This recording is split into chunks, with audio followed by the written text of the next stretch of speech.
प्रिय विद्यार्थियों, सुप्रभातम। हम नीति शतकम का अध्ययन कर रहे थे। नीति शतकम के हमने 52 तक पद्यों का अध्ययन पूर्व वीडियो में कर लिया था। आज के इस वीडियो में हम उसके आगे के पद्यों का अध्ययन करेंगे।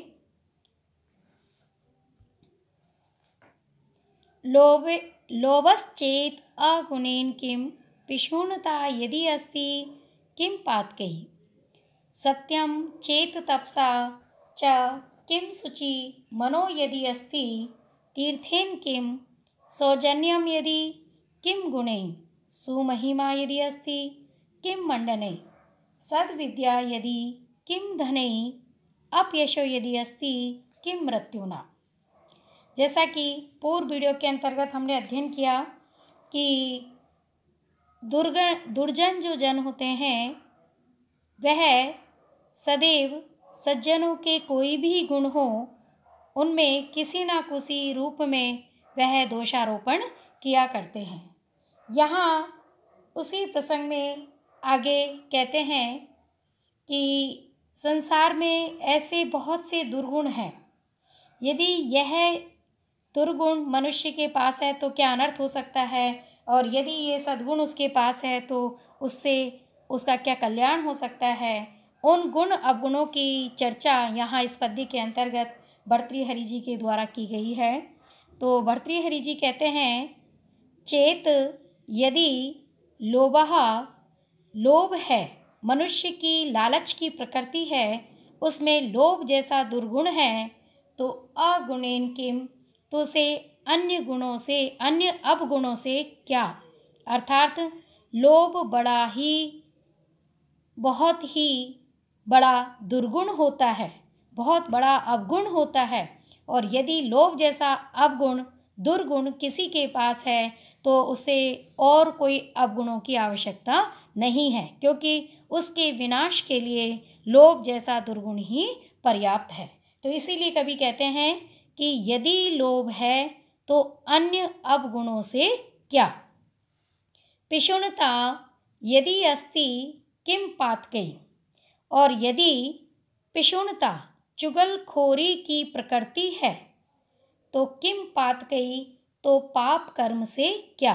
अर्थात यदि व्यक्ति की इधर की उधर करने की प्रकृति है, वह दूसरे की चुगली किसी अन्य से करता है, तो इस प्रकार की प्रकृति वाला यदि व्यक्ति है तो उसे और कोई पाप कर्म करने की आवश्यकता नहीं है। चुगलखोरी ही सबसे बड़ा पाप कर्म है। सत्यम चेत तपसा, यदि सत्य है, सत्य बोलने की उसे आदत है, सत्य बोलने का उसका व्यवहार है, तो तपसा किम, तपस्या से क्या। यानी आपको सर्दी में, गर्मी में तप करने की आवश्यकता नहीं है। यदि आप में सत्य की प्रकृति है, सत्य बोलने की आपकी आदत है, तो ऐसी स्थिति में सत्य ही परम तप कहा गया है। तो इसलिए यदि सत्य प्रकृति वाला व्यक्ति है तो उसे अन्य कोई तप कर्म करने की आवश्यकता नहीं है, क्योंकि यही सबसे बड़ा तप कहा गया है। किम शुचि मनो यदि अस्ति, और यदि मन पवित्र है, मन निर्दुष्ट है, किसी प्रकार के दोषों से युक्त नहीं है, तो तीर्थेन किम अस्ति, तीर्थ से क्या लाभ, तीर्थ की क्या आवश्यकता है। कहते हैं, एक कहावत भी है कि मन चंगा तो कटौती में गंगा। यदि मन ही पवित्र है तो कहीं भी चले जाओ, कहीं जाने की आवश्यकता नहीं है, कहीं गंगा, हरिद्वार इत्यादि में जाकर के स्नान करने की आवश्यकता नहीं है, किसी अन्य कोई तीर्थ कर्म करने की आवश्यकता नहीं है। सदैव अपने मन को पवित्र रखना चाहिए। सौजन्यम यदि किम गुणैः, और यदि सज्जनता है, सुजनता है, तो अन्य गुणों से क्या लाभ, अन्य गुणों की क्या आवश्यकता है। क्योंकि सज्जनता की यदि व्यक्ति की प्रकृति है तो वह कभी किसी का अहित नहीं कर सकता, और इसीलिए सज्जनता बहुत बड़ा गुण बताया गया है। और सज्जनता यदि व्यक्ति के पास है तो उसे अन्य किसी गुण की आवश्यकता नहीं है। सुमहिमा यदि अस्ति, और यदि सुमहिमा, श्रेष्ठ कीर्ति है, तो किम मंडनैः, उसे अन्य आभूषणों की आवश्यकता नहीं है, क्योंकि हार, कटक, कुंडल इत्यादि ये तो मनुष्य के बाह्य सौंदर्य को विभूषित करते हैं, किंतु उसकी महिमा, उसकी श्रेष्ठ कीर्ति उसके आंतरिक को उसके अंतर मन को सुभाषित करती है। इसलिए सुमहिमा यदि है तो उसे अलंकार की आवश्यकता नहीं है। सद्विद्या यदि किम धने, और यदि श्रेष्ठ विद्या है, अच्छी विद्या है, किसी भी प्रकार के अपवादों से विहीन विद्या यदि उसके पास है तो उसे धन की आवश्यकता नहीं है, क्योंकि विद्या के बल पर वो अपने आप सामर्थ्यवान होता है, प्रभुत्व संपन्न होता है, वह धन भी प्राप्त कर सकता है। तो इसलिए यदि सद्विद्या है तो उसे अन्य धन की आवश्यकता नहीं है। अपयशो यदि अस्ति, और यदि अपयश है, अपकीर्ति है, तो किम मृत्युना, फिर मृत्यु की क्या आवश्यकता, क्योंकि अपकीर्ति मृत्यु से भी बढ़कर दुखदायी होती है, मृत्यु से भी अधिक असहनीय होती है, मृत्यु से भी अधिक कष्टकारक होती है। इसलिए ऐसा कोई भी आचरण नहीं करना चाहिए जिससे अपकीर्ति फैले। तो इसीलिए यहाँ पर भर्तृहरि जी बताते हैं कि यदि ये प्रकृति मनुष्य की है तो उसे इसकी आवश्यकता नहीं है। इसी को ध्यान में रखते हुए व्यक्ति को अपने लोक में व्यवहार करना चाहिए, अपना आचरण बनाना चाहिए।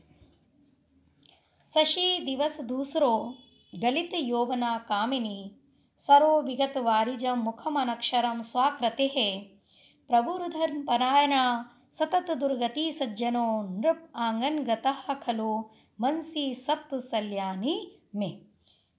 प्रस्तुत पद्य में कवि उनके हृदय को शल्य के समान भेदने वाले 7 शल्यों का वर्णन कर रहे हैं। सप्त कंटक का यहाँ विवेचन किया है। शशि दिवस दूसरो, अर्थात दिवस दूसरा, दिन में मलिन हुआ शशि चंद्रमा। गलित यौवना कामिनी, जिसका यौवन नष्ट हो गया है, ऐसी कामिनी सुंदर स्त्री। सरो विगत वारिजम, अर्थात कमल विहीन सरोवर, अर्थात ऐसा सरोवर जिसमें कि कोई कमल नहीं खिला हुआ हो। मुखम अनक्षरम स्वाकृते है, सुंदर आकृति, अनक्षरम किंतु अक्षर विहीन, मुखम मुख, अर्थात ऐसी सुंदर आकृति वाला अक्षर ज्ञान से रहित मुख, यानी जो देखने में बहुत सुंदर है किंतु जिसे अक्षर का ज्ञान नहीं है, ऐसा वह सुंदर मुख। प्रभुर्धन परायणः, अर्थात धन लोलुप स्वामी, ऐसा स्वामी जिसे धन का लोभ है, धन की लालसा है, जो धन का लालच रखता है। सतत दुर्गति सज्जनों, निरंतर दुर्स्थिति को प्राप्त होता हुआ सज्जन व्यक्ति, निरंतर कष्ट प्राप्त करता हुआ सज्जन व्यक्ति। नृप आंगन गतः खलो, और राजा के दरबार में, राजा की सभा में सम्मान को प्राप्त करने वाला दुर्जन, राजा की सभा में स्थान प्राप्त करने वाला दुर्जन। ये सप्त सल्यानी, 7 शल्य हैं जो मैं मनसी, मेरे मन में स्थित हैं। अर्थात कहने का भाव यह है कि चंद्रमा का दिन में मलिन हो जाना, किसी सुंदर स्त्री का यौवन विहीन हो जाना, उस अवस्था में, यौवन विहीन अवस्था में जब उसको देखा जाता है, उस स्थिति में कमल विहीन सरोवर को देखकर, अक्षर ज्ञान से रहित सुंदर आकृति वाले मुख को देखकर, धन लोलुप स्वामी को देखकर, सज्जन जो कि निरंतर दुर्गति को प्राप्त हो रहा है और राजा के राज्य दरबार में जहाँ जो दुर्जन है वो सम्मान प्राप्त कर रहे हैं, तो इन सबको देखता हूँ जब मैं, तो ये 7 ऐसे कांटे हैं जो मेरे हृदय को संतप्त करते हैं, मेरे हृदय को पीड़ित करते हैं, मेरे हृदय को कंटक सदृश चुभते हैं। अर्थात कवि के कहने का भाव यह है कि इस संसार में ये 7 चीज़ें हैं जो कि मुझे सदैव कांटे के समान मेरे हृदय को संतप्त करती हैं, मुझे परेशान करती है, मुझे कष्ट देती हैं। न कश्चित् कोपानाम आत्मीयो नाम बुभुजाम होतारमपि सुवहनम स्पृष्टो दहति पावकः। यहाँ पर ये कह रहे हैं कि बहुत अधिक क्रोध करने वाले जो राजा होता है उसका कोई अपना नहीं होता है। उसको अग्नि के उदाहरण के माध्यम से समझाते हुए कवि कहते हैं, चंड कोपानाम अर्थात उग्र क्रोध वाले भुभुजाम राजा का कश्चित कोई भी आत्मीय नाम न अपना नहीं होता है, किसी के प्रति वह अपनत्व नहीं रख सकता है, कोई उसका आत्मीय जन नहीं होता है। स्पृष्ट है पावकः स्पर्श किए जाने पर अग्नि जुह्वानम हवनकर्ता को हवन करने वाले होतारम ऋत्विज को भी दहती जला देती है। अर्थात अग्नि जो कि उसे प्रज्वलित करने वाला हवन करता होता है, ऐसे उस ऋत्विज को भी जब स्पर्श की जाती है तो उसे भी जला देती है। तो उसी प्रकार जो राजा प्रचंड क्रोध वाला होता है, उग्र स्वभाव वाला होता है, उसका कोई भी अपना नहीं हो सकता। कारण यदि वह किसी पर क्रुद्ध हो जाता है, किसी कारण से वह किसी पर नाराज हो जाता है, तो क्रोधातिरेक में वह अपने परिजन को भी, अपने आत्मीय जन को भी दंडित कर सकता है। तो ऐसे क्रोधी राजा के कोई भी आत्मीय नहीं होता है, इसलिए ऐसे उस राजा के सानिध्य में नहीं रहना चाहिए। मौनात् मूकः प्रवचन पटु वातुला जलपको वा दृष्टे पार्श्वे वसति च सदा दूरतश्च अप्रगल्भः शान्तया वीरु यदि न सहते प्रायसो न अभिजाते है सभी सेवा धर्मे परम गहनो योगिनाम अपि अगम्य है।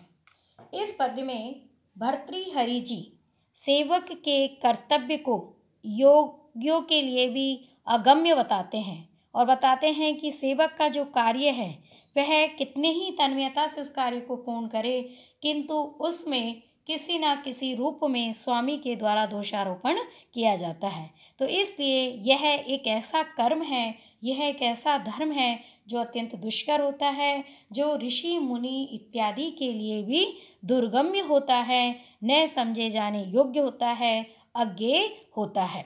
यथा मौनात् मूकः, जैसे कि मौन रहने पर यदि कोई सेवक मौन रहता है तो उसे मूकः गूंगा माना जाता है। प्रवचन पटु बातुला, और यदि वह बोलने में निपुण हो तो उसे बातुलः बातुनी जलपकोवा अथवा बाचाल कहा जाता है। यानी यदि सेवक मौन रहता है तो उसे कह दिया जाता है कि ये तो गूंगा है। यदि वह बोलने में निपुण होता है, दक्ष होता है, तो उसे बाचाल अथवा बातुनी कह दिया जाता है। दृष्टे पार्श्वे वसति च, और यदि वह समीप में रहता है तो उसे ढीठ कहा जाता है। सदा दूरते च अप्रगल्भ है, और सदैव यदि वह दूर ही रहता है तो अप्रगल्भ है, उसे प्रतिभाहीन माना जाता है। शांतया भीरु यदि, और यदि वह क्षमाशील होता है तो उसे डरपोक कहा जाता है, कायर समझा जाता है।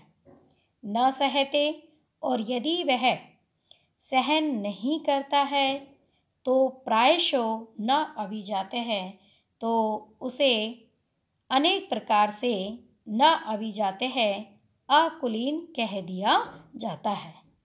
इस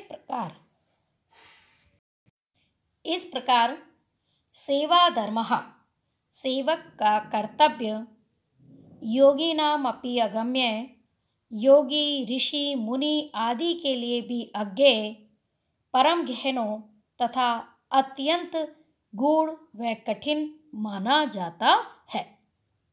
अर्थात कहने का भाव यही है कि सेवक चाहे कैसा ही आचरण करें, कैसा ही कार्य करें, स्वामी के द्वारा उसके कार्य व्यवहार पर किसी न किसी प्रकार से आरोप प्रत्यारोप किया जाता है।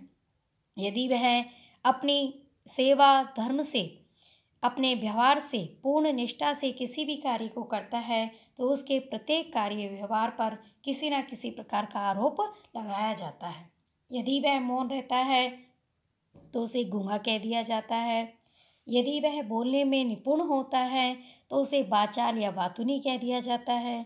यदि वह पास में रहता है तो उसे ढीठ माना जाता है। यदि वह दूर रहता है तो उसे अकुलीन समझा, प्रतिभाहीन समझा जाता है। और यदि वह क्षमाशील होता है तो उसे डरपोक कह दिया जाता है। और यदि वह सहन नहीं करता है तो उसे अकुलीन समझा जाता है।